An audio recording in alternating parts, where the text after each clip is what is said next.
Hello and welcome to 2021.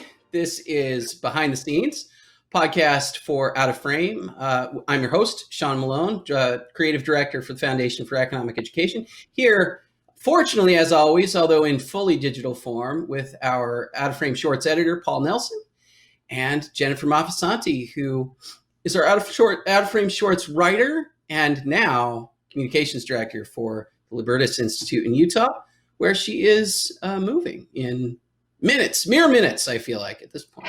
Mere minutes. This is our first episode back from the little break, so I figured I'd start today's episode just by talking about that. I had a pretty eventful experience. I think Jen's had a pretty eventful experience as well, both moving related. I went up to Maryland to clear out my wife's parents' house that they had lived in for 32 years, and tried to get all of that boxed up and gotten that stuff on a moving truck, brought them down to Atlanta where we live. It was a rather harrowing experience that I won't go into full detail about, but it was not a stressful break, I will say. But Jen, I imagine you had a similarly not stressful holiday or whatever. Yeah, we are in the final thrash before the actual move out to Utah.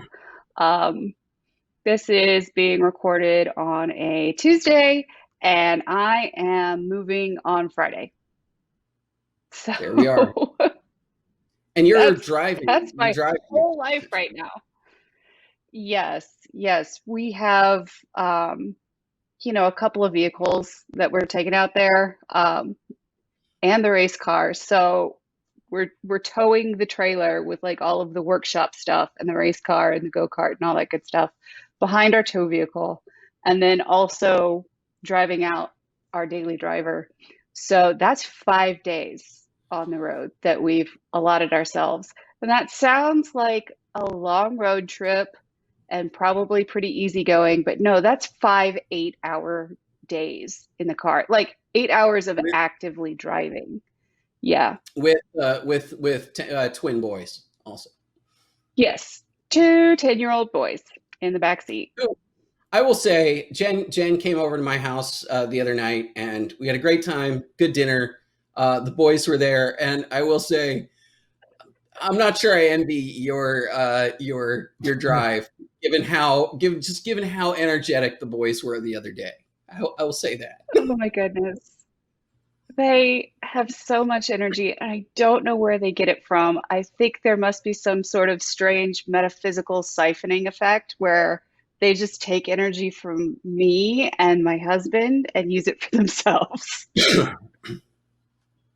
That's kids. So Paul, how was your break? Paul knows what's up.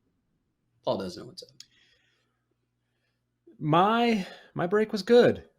And it was a lot of just getting off social media, spending time with family, just taking a step back. And I actually, this past weekend, had a long time planned, just every phone down, not just spending time with family for 4 days, not working, anything. And somehow I survived. It was not very difficult to survive without Facebook or Twitter. And I know we'll talk about all that stuff in the Patreon section, and it'll be an interesting conversation. But the world kept turning and kept getting crazier. And when I came back, we're recording this on Tuesday, the 12th of January, and this is my first day back. And just another round of outrage, another turn on the carousel of crazy. And I also watched Wonder Woman 1984. Yeah. So that's what we had initially scheduled, and we are going to talk about Wonder Woman 1984 today. That's going to be our main discussion for this episode. But of course, as Paul said, Paul was ignoring Facebook. Facebook was not ignoring everyone else. So we've had a pretty interesting last couple weeks in in the world at large, Capitol riots and social media censorship and booting the president off of Twitter, and honestly, like all kinds of stuff happened. But we're gonna talk about Wonder Woman first, and we're gonna get into that, and then in our Patreon bonus section, we'll get into all the kind of everything that's been going on. So I do want to say, if you're a fan of the show, and if you're a fan of Out of Frame, and you're not supporting us, you can support us at patreon.com/outoframeshow. We also just added a subscribe star, which should be the same, subscribestar.com/outoframeshow. I don't know if Subscribestar is like actually officially approved our account yet, though. So we may still be waiting for them to like approve stuff. But in any case, the Subscribestar will be up almost immediately, probably by the time you see this episode. So this is actually something I want to talk about maybe before we get into anything else. With everything that is going on with social media and with kind of the state of the digital world in general, we're concerned about it, and we want to make sure that we're in a better position to be a little bit more diverse with our platforms. We're on more platforms now. We now have a TikTok, we now have Twitter, we now have Instagram, we now have so in addition to YouTube, we have all those things. We also have a Discord that we're opening up to everyone. We're going to have some private servers or private channels in the Discord that are geared towards patrons and subscribers on Subscribestar and stuff like that. But in general, we're getting more and more interested in diversifying the platforms we're on for what I hope are kind of obvious reasons. And if you're a fan of the show, please try to check us out on all of these different platforms. You'll find that in the links in the description on the YouTube videos and on everything else. And of course, you can always go to feed.org/shows and find Out of Frame there. So I just wanted to put that out there before we get into Wonder Woman, because I think it's pretty important that we start letting people know that we're on more places than just YouTube at this point, and Spotify and everything else. So I thought that was pretty important. But let's get into Wonder Woman, shall we? Oh man, this is look, I'm going to start by saying Wonder Woman, I actually went to see in the theater in Maryland. This was my one tiny little reprieve from the entire week of stress and insanity that we were going through for like 10 days in Maryland. We took Christmas Day and we didn't pack anything up. We just went to the movies, got some food. Like it was a nice experience for me. And so like my experience with Wonder Woman was kind of like the one momentary break that I had from a really, really stressful situation. And so that was very nice. I appreciated that about Wonder Woman, but I also wish Wonder Woman was a heck of a lot better than it actually was. So there's that. But Paul, why don't you, from your perspective, what was Wonder Woman about? Tell us the story of Wonder Woman. Wonder Woman 1984, a story about a woman, for some reason, in 1984. I don't really know what the point of the whole 1984 point is, besides just being able to do stuff in the 80s. Anyways, Wonder Woman is working at the Smithsonian, I think. Yeah. And she comes across a relic of the past that grants wishes to whoever is touching it. And she figures it out and realizes that this is the problem. So, but at the same time, the Mandalorian is hot on her trails. Max Lord, played by Pedro Pascal, and he wants to become the monkey's paw. So he wishes that, and he does. And then he begins to grant wishes to everyone who touches him. And then Kristen Wiig's in this movie too. This is where Kristen Wiig was great. I really love this character, and I thought this character was paid this should have been its own movie. This whole character arc, because it was actually interesting. I've heard some people compare the flaws of Wonder Woman to the flaws of Raimi's Spider-Man 3.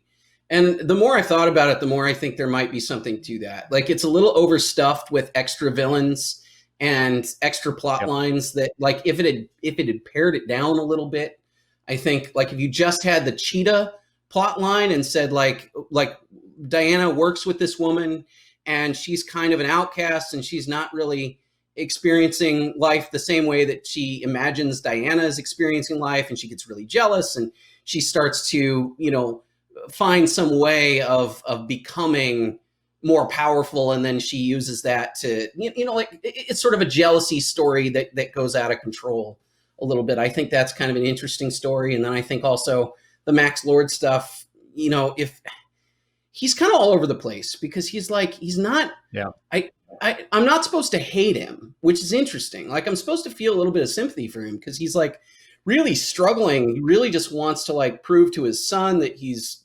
successful and that he's doing well and everything. And then he just starts taking shortcuts because that's the only thing he has left. So I kind of feel bad for him in a sense. Like, it seems like he tried to run this oil business, and it just wasn't working. He bought oil, like, tracts of land that he thought were going to be, they thought were going to have oil, and they didn't. And so he just losing money hand over fist, and his investors hate him. And he's like just inches away from bankruptcy and everything else. And it's like, I want to feel bad for him, except for he's also like Pedro Pascal is doing this, like, sleazy 80s businessman caricature the whole time too. So it's like, I'm also not supposed to feel bad for him because I'm supposed to think that he's the smarmy, like, Trump 80s guy, 80s business guy. Right. So I don't know. It's weird. It's weirdly disjointed in that arena, I think. And it makes no sense. And somehow they brought back Chris Pine's character, who made the ultimate sacrifice in the original Wonder Woman. And I'm not quite sure.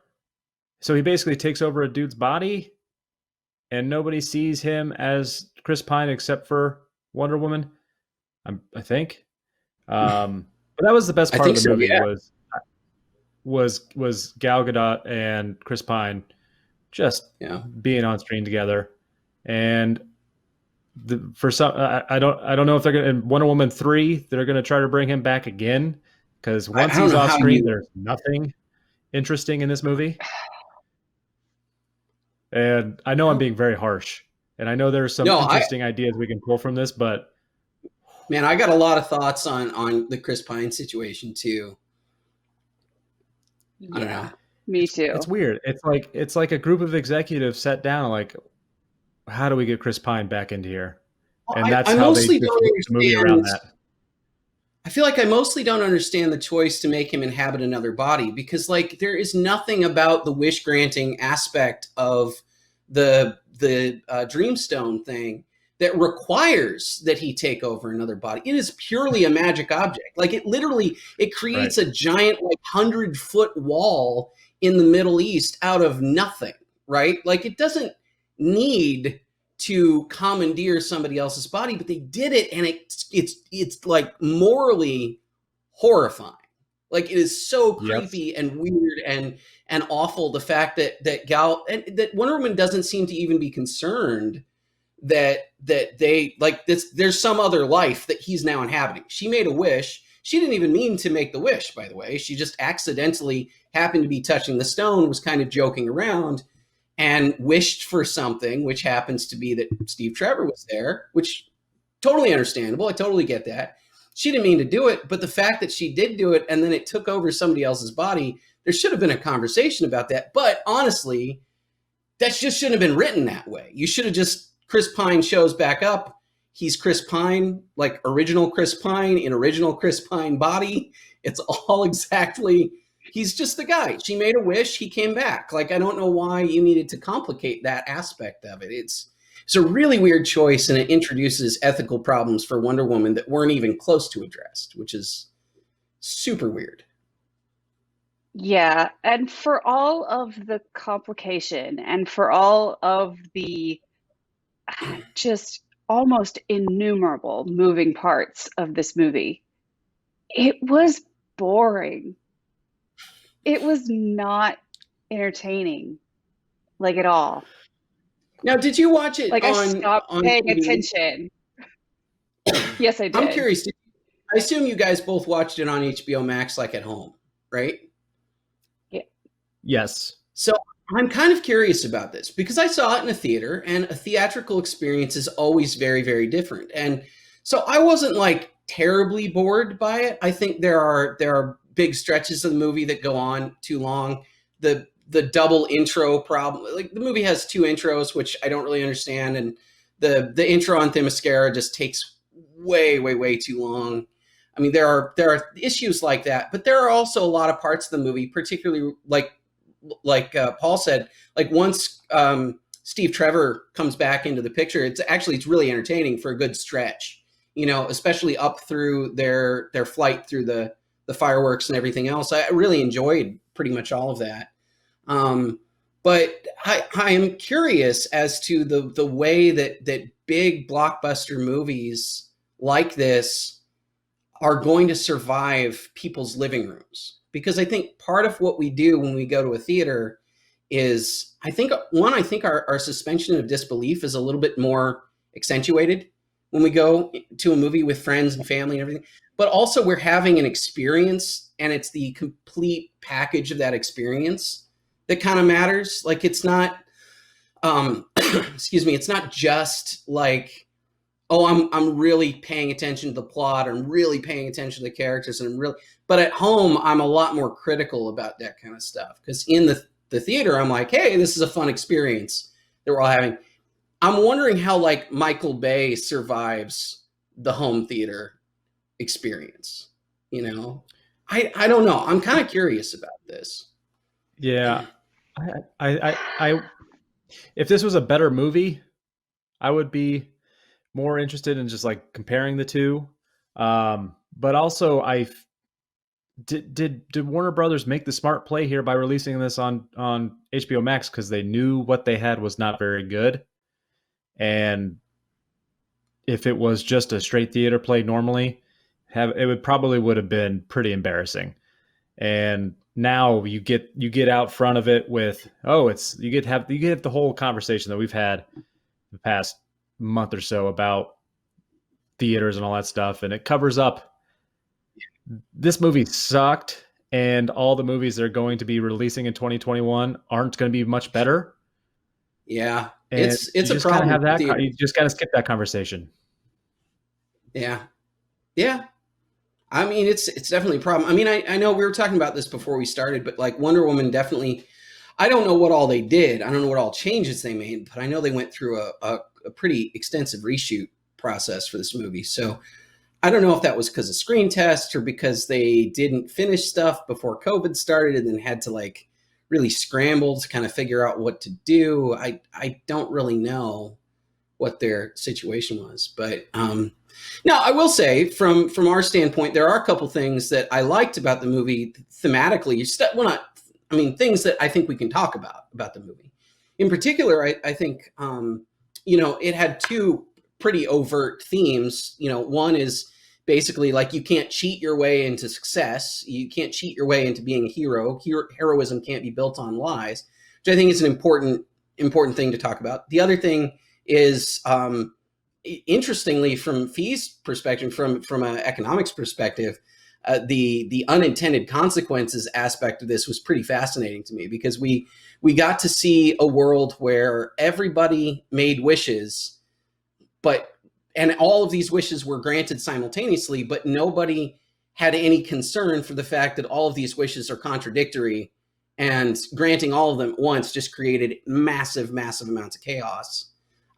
So there's tremendous unintended consequences that are baked in this movie, and I think that those are both pretty interesting themes to talk about. But I don't know, Jen, I know you thought about that a lot. Yeah. It was, I don't know, like the wishes and the shortcuts and stuff like that. I'm really glad that they did address that in this movie. I'm glad that it's being addressed in some piece of pop culture that people are at least paying attention to. And it's easy to make a wish, um, but in real life, then you make a wish, but then you have to do the wish, you know? You have to put in the work. It's not enough to just believe in yourself. You have to try hard and believe in yourself. So we were presented with this world where nobody had to do the try hard part, you know? They just made the wish instead of having to do the wish. And it was chaos. There was pandemonium just everywhere. Violence in the streets, just things falling apart, nuclear missiles being launched. It's a nightmare. It's an absolute nightmare.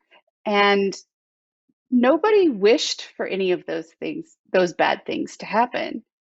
But they they didn't think through what having their wish granted would mean to anybody else but themselves. And Right. it's a really good sort of examination of the sort of selfishness that comes with thinking that your wish should be granted regardless. Yeah. I think it is interesting. Now, some people have made this comment, and I think it's kind of fascinating too, because Wonder Woman doesn't really explore this either. It's like, excuse me, they kind of show everybody making wishes that are like really like materialistic and like very like directly self-interested, but they don't show anybody making wishes that are like, hey, I'd like to be cured of cancer, or I'd like to have perfect health, or I'd like to be able to live an extra 10 years to see my grandkids get married or whatever. Like nobody makes those kinds of wishes in this movie. But I do think it's kind of a fascinating point to talk about too, because like people will make those wishes too. They still cause chaos. Like you don't have to have like bad intentions for this kind of like shortcut into whatever it is to cause problems for life in general. And that would be something that they could have explored a little bit in that context as well. But everybody was just kind of like, I want you to like leave the country, or I hate you, why don't you drop dead, or whatever kind of wishes, which is like I've never wished for somebody to drop dead in that.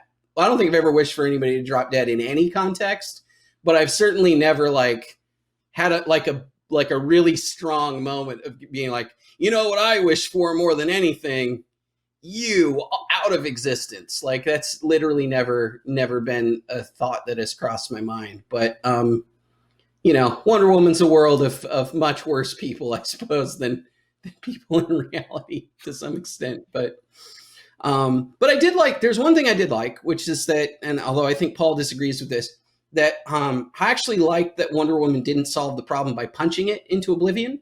I actually really liked about this movie that her solution to this was persuasion, which I think, especially in the context of the thing, it's like the challenge itself, right? Especially in the context of the drama, where it's all about somebody trying to get something for nothing and to trick people. Like basically Max Lord is a sleazy businessman who's out there from the very beginning, first moment he's on screen, saying you can have anything you want. If you just believe it, if you just dream it, it will be yours, right? And he's being this sort of sleazy guy who's promising something for nothing. And Wonder Woman solves that ultimately by convincing people that they can't have everything for nothing, and that they need to renounce their wishes in order to stop the chaos from happening all around them, and to basically get rid of the power of the stone. I don't exactly know how that works in the context of the story, but it did. And I kind of like how that was the ending, instead of she just punched Max Lord in the face and he fell over and everything was good, which would have been kind of a boring ending. But Yeah. But Paul wanted more punching, so There was hardly any action at all in this movie for an action movie. It was I want to when Chris Pine showed up until their until they were in Egypt, was there any action? I think that was it. Like they had the opening scene and then it was like an hour and a half, I feel like. And I might be overstating this, but this movie was 2.5 hours long. And I felt like there was hardly any kind of action. But I could be wrong on that time. But no, I think, I think a little. You'd be stretching into a couple things like the guy in the park, the kind of creepy like sexual assault guy, who kind of like attacked or tried to force himself on Kristen Wiig's character. But I don't know if I'd call that. I mean, It's not really an action scene. It's like a moment of sort of a minor scuffle with a low rent jerk. I don't know. And I think the biggest issue probably murdered by Kristen Wiig later in the movie. Let's be honest. I survived the pummeling he got a little bit later on. Oh, he's probably dead. Yeah. Yeah. But you're right. I think they kind of taking it back. There was two interesting concepts in this movie, and they tried to push them into one movie. Kristen, like I said earlier, Kristen Wiig's character arc was just kind of like, why? This is easily its own movie, and you could have cut pretty much almost all of that out, or just changed it a little bit. So, like the end credit scene would be her becoming the Cheetah. That's her name. But having her character in there and having that art, it just falls flat, and then it just takes away from Max Lord, which, like we've been discussing, had some interesting context, like all everything we've been saying. But putting him together is just, it made the movie way too long, and just was a disservice to the movie. The two things there that I think I'm actually really worried about for the franchise, and I don't know how you fix this at this point, is that like Cheetah is one of Wonder Woman's most iconic antagonists. Like she is Wonder Woman's arch nemesis in the comics. So she's a very important villain for Wonder Woman. And you kind of blew it with this because you had a very... So I actually agree with you a ton on the idea that if they had introduced Kristen Wiig's character, they became really good friends and they were like really actually like having a good experience together. But over the course of the movie, for reasons that you're setting up, she starts to become jealous of Diana, or she starts to become angry. And then maybe she finds out that she's Wonder Woman, and she finds out that she has powers that she doesn't have, she's never going to have. And she gets... And then, like you said, maybe in an end credit sequence, you do a thing where she's like, "Oh, I'm going to figure out how to become.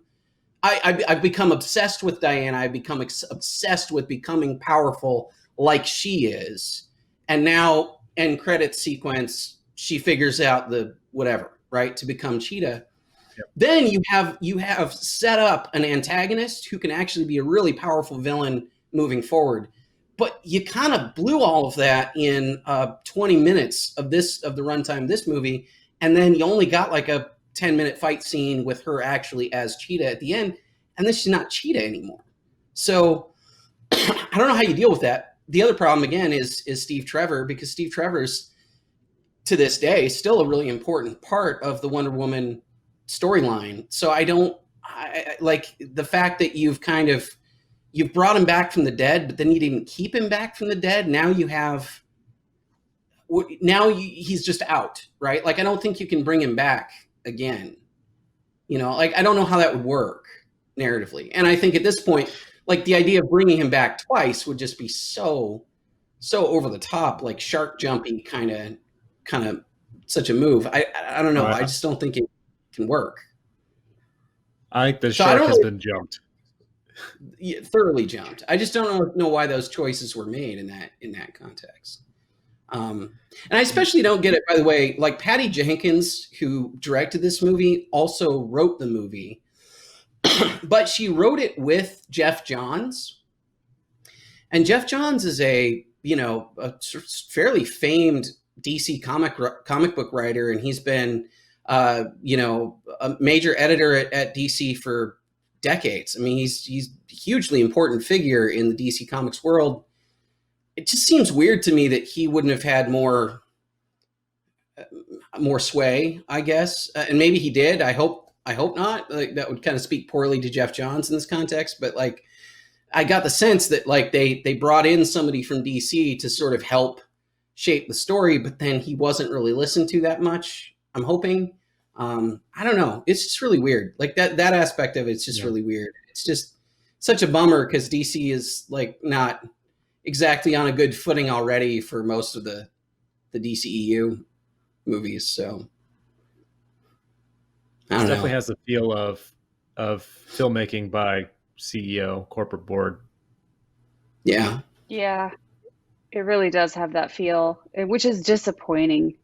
One thing I think that was set up in the mid-credit scene at the end, the Amazon whose armor Diana found and wore in the fight scene with Cheetah, the gold armor with the wings, she's apparently getting her own series or movie. One of the two. Because Linda Hamilton. Gotta bring it back. Yeah, because Linda Hamilton. Gotta bring it back. Oh man. I will say that the Linda Hamilton Wonder Woman series was my absolute jam when I was a kid. It was rerun on like some cable channel, like in the afternoons when I was a young lass, and I was 100% there for it. Not Linda Hamilton. Who am I talking about? Linda Carter. Jesus. I was like, Linda Hamilton. Carter, God. Like Linda Hamilton is Terminator. What am I doing? I'm trying to figure this out. I'm like, I don't know. Linda Carter. You led me down a dangerous path. I did. I went the wrong direction on that. I apologize to everyone. But yeah, Linda Carter makes that appearance. That's why I had to look it up. I was like, I feel like I'm wrong.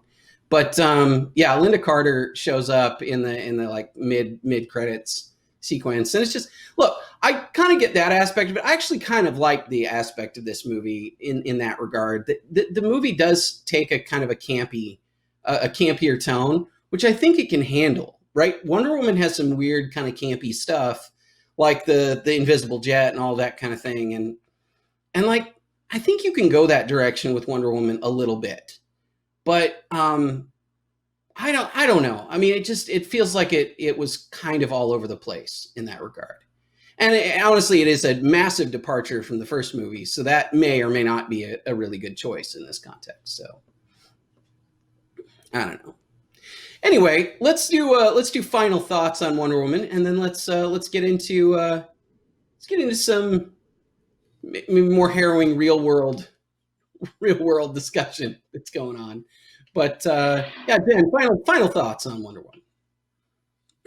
I thought Wonder Woman 1984 was it had some good ideas, all of them poorly executed. It just missed the mark. I was bored for a lot of the movie. I don't know, just I'm not exactly sure what decisions or who made them. It ended up with this as the final product, but I don't know. It was colorful. It was very pretty. Paul, final thoughts, sir.